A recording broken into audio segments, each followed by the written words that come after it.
Well, I hope you liked my little homage there to Top Gear and all the other car channels out there. But, you know, more than anything, I hope my little montage with the Camry here proves my point. That this, ladies and gentlemen, is not your mother's Camry. I mean, just look at it. I'm Greg Kavanaugh with the Gallup Journey magazine. This is my amateur car review channel, Gallup Journey Test Drives, and I am just that, an amateur, so these are my opinions, hopefully unbiased and helpful to you. Today we are looking at the 20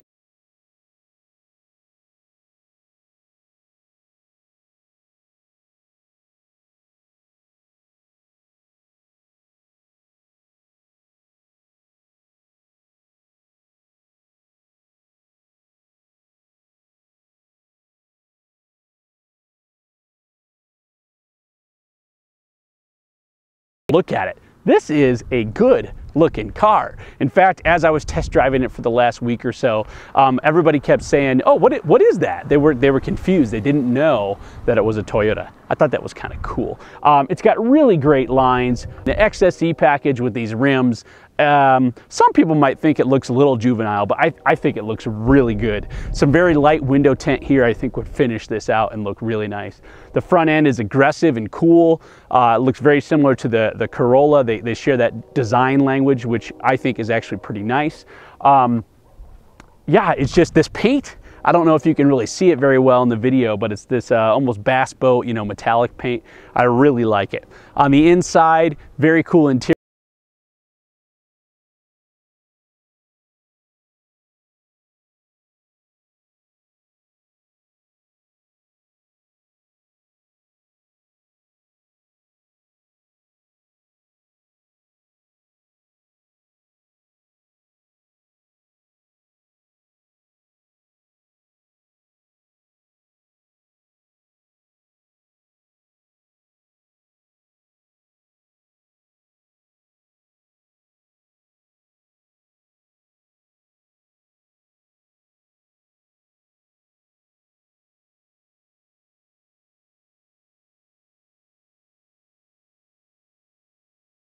Some kind of enthusiasm, if you will, to the Camry, and it's not simply in styling.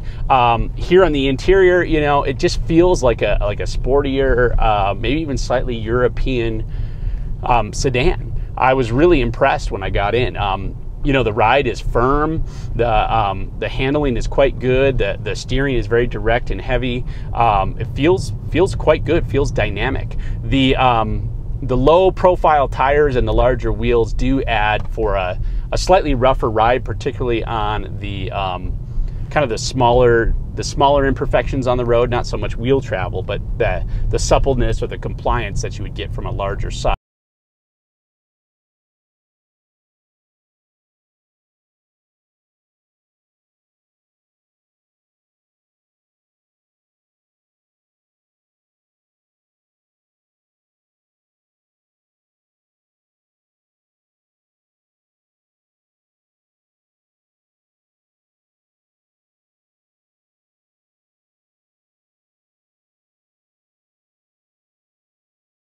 Within a mile per gallon or two of its competition. And considering how good that fuel economy is, I don't consider that to be much of an issue. So it kind of boils down to the dynamics of the 2.5 liter.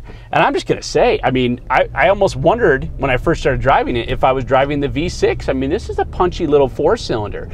Whether scooting around town like I am now, out on the open road, on the highway, you know, entrance ramps, passing on 2 lanes, the 2.5 is excellent. I mean, other than the sound, of course, you get is not particularly enthusiastic. I have to say, I'm not so sure there's really any reason to upgrade to the V6 other than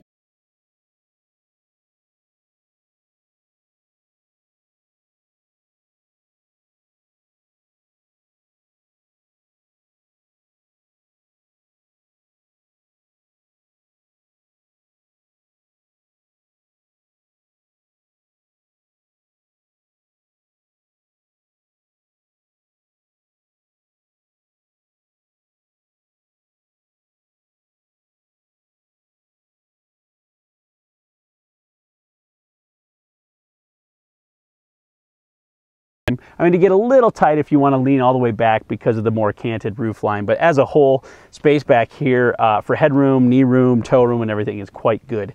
3 abreast, pretty good too. I have to say, you know, I did the test with my family. I have a family of 5. So 2 boosters back here and an infant car, you know, the kind of car seat you can carry. It was tight. It was hard to get them in, but it was doable. Once they were in, it actually wasn't so much of a problem. But the actual trying to get the buckles in and everything, that's where we had the hardest problem. In the center here with my youngest son, trying to get his buckled in actually went underneath the car seat, and then you couldn't get to the boosters very well. But if you're getting ready to get out of that stage where you don't really have those type of car seats anymore, I mean, you can make do with 3 back here for quite a while, and you have plenty of space in the trunk to accommodate them as well. And of course, you get all the trade-offs then of driving a car and not something else.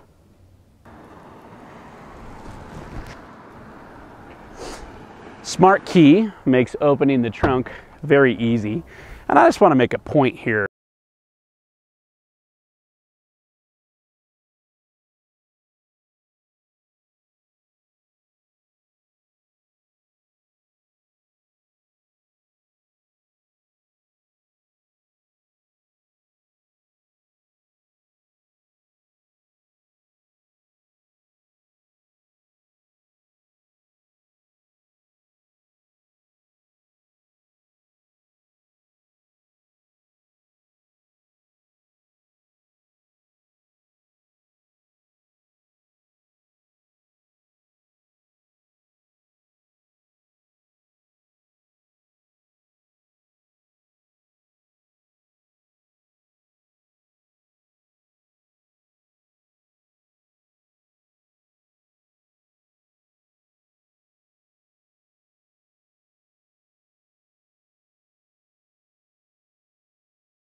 Using your blinker, it thinks you're asleep and it reminds you to, hey, stay in your lane.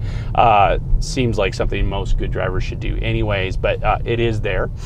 You've got collision avoidance, which you can set to preset levels. And then also, interestingly enough, the first time I've ever used this was dynamic cruise control, radar cruise control, where you can set not only the speed you want to go, but the distance you would like to maintain behind other vehicles. Man, it really allows you to cruise on the highway without using your foot very much. So I found that to be pretty impressive, and it took a little while to get used to and trust, but very cool technology. This one has the moonroof. It's got the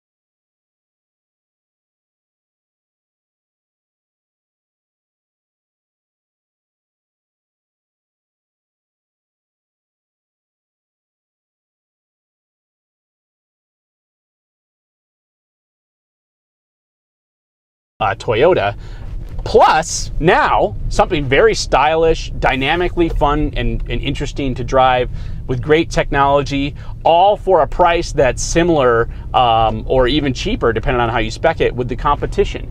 Now, this is $32,000 as tested. It's not cheap. Now, I just drove a GMC Canyon. You can see that video here.